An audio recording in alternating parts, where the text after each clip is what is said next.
श्री परमेश्वर यात्रेत राज्यस्तरीय लेझिम स्पर्धेचा जल्लोष, 19 शाळांचा उत्स्फूर्त सहभाग. लेझिमच्या तालावर हिमायतनगरात जल्लोषमय वातावरण. महाशिवरात्री यात्रा महोत्सव 2026 निमित्त आयोजित करण्यात आलेल्या श्री परमेश्वर देवाच्या राज्यस्तरीय लेझिम स्पर्धेला दिनांक 23 फेब्रुवारी रोजी उत्साहात प्रारंभ झाला.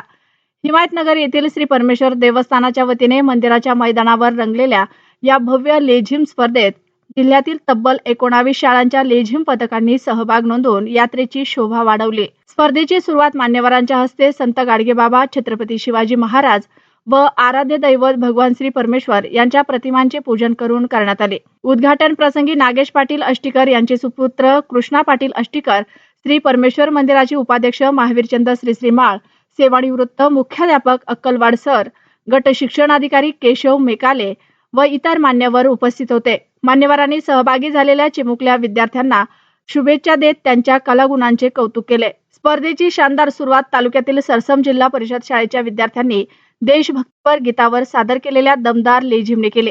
तालबद्ध हालचाली, आकर्षक गणवेश आणि जोशपूर्ण सादरीकरणामुळे उपस्थितांनी टाळ्यांच्या कडकडाटात कौतुकाचा वर्षाव केला. एकापेक्षा एक सरस सादरीकरण करत सर्व शाळांच्या संघांनी आपली कला, शिस्त आणि सांघिकता दाखवून दिली. विजेत्यांसाठी आकर्षक रोख पारितोषिके, मानचिन्हे व सन्मानपत्राची व्यवस्था करण्यात आली असून स्पर्धेबाबत प्रेक्षकांमध्ये उत्सुकता शिगेला पोहोचली आहे. विद्यार्थी, पालक, शिक्षक आणि भाविक भक्तांच्या मोठ्या उपस्थितीमुळे मंदिर परिसर दुमदुमला होता. धार्मिक श्रद्धा आणि सांस्कृतिक परंपरेचा संगम घडवणाऱ्या या स्पर्धेमुळे महाशिवरात्री यात्रेला वेगळंच वैभव प्राप्त झालं आहे.